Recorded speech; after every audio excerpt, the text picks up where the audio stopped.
Tыңдаңыздар.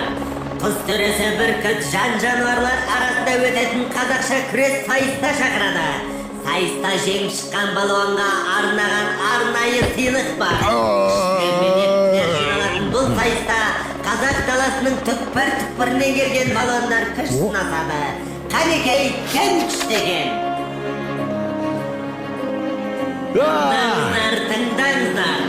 Құз төресі бүркіт жан-жануарлар арасында өтетін қазақша күрес сайыста шақырады.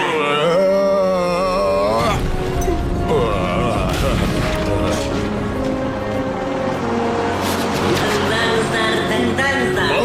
Құз төресі бүркіт жан-жануарлар арасында өтетін қазақша күрес сайыста шақырады. Сайыста жеңіп шыққан балуанға арнаған арнайы сыйлық бар.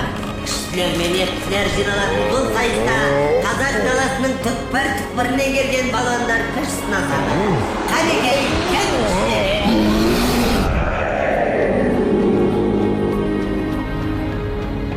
Бұл жарыста жеңіске жету оңай емес. Саған көп жаттығу қажет, балам. Қазірден бастап дайындыққа кірісейік. Мен дайынмын.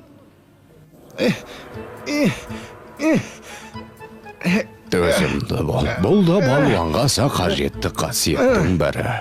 Жарты жолда жігеріңді жастып алсаң, жеңіске жету қиын болады, ұқтың ба? Ұқтым. Ал енді мына қапты тастарға толтырып әкел.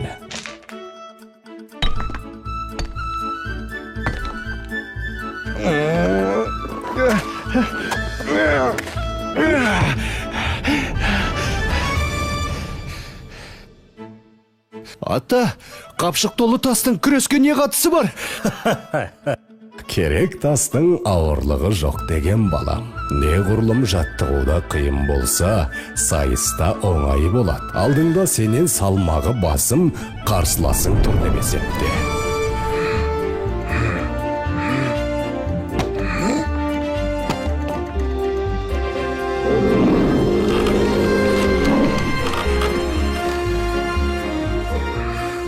Өзіңнен күші басым қарсыласыңды әдіс айламен ғана алуға болады.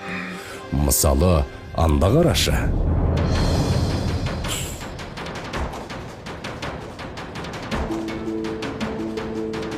Міне, екеуінің күші тең емес. Алайда кішкентай Дәуіттің әрекеті үлкен жыланның бетін қайтарды. Түсіндім, ата.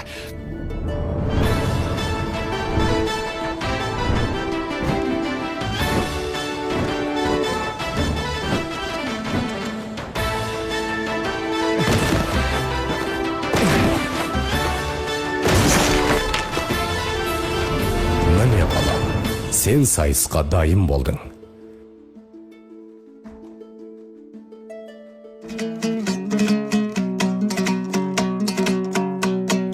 Қой болсақ та момынды, күдірейтіп жонымды, сөз сөйлесем қонымды, шешіп алмас тонымды, азулыға алдыртпай, қарсаққарды салдыртпай.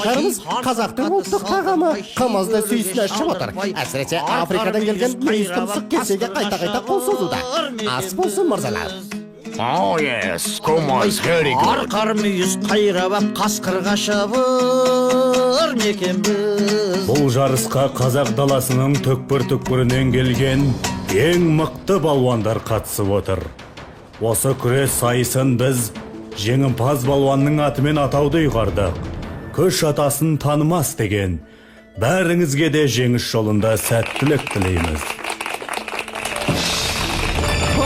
Мүйіз тұмсық қымызға елтіп, тұмсығымен жер сөзі тіреліп қалыпты ғой. Обалай! Алғашқа жұп, қасқыр мен қоян. Қасқыр қасқырлығын істеп менсінбей тұрған сияқты. Төреші дуадақтың да басы дуылдақ тұр. Жарайсың қоян, қорқа батыр болды деген міне осы. Ортаға екінші жұп шақырылды. Арқар мен борсық. Арқар бірден шабуылға шығып, борсықты тықсырып барады. Қойды дей мынау. Бәрекелді, борсық балуан арқардың аяғын аспаннан келтірді. Үшінші жұп, аюдай ақырған аю. Қабандай күркіреген қабанмен күрескелі жатыр. Аю балуан әдегенді аты бұрып жеңіске жетті. Қандай ғажап. Төртінші жұпқа кезек келді. тау батыры барыс пен қызылқұмнан келген келес балуан. Міне бел ұстасты, барыс шалыс қимылмен келесті атып ұрды. Я, келеске жеңіс елес боп қалғандай. Жартылай финалға қиналмай шыққандар. Қоян мен аю, борсық пен барыс балуандар. Іске сәт.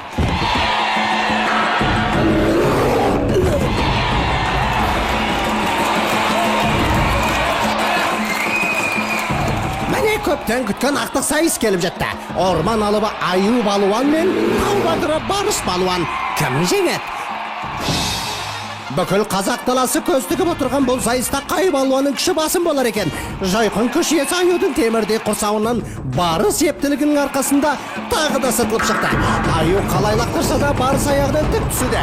Қандай ептілік, қандай төзімділік. Барыстың жеңіске деген жігеріне таңдап басқа амал жоқ. Мұндайда әдіс айлы артық етпес еді. Өзіңнен күші басым қарсыласыңды әдіс айламен ғана алуға болады.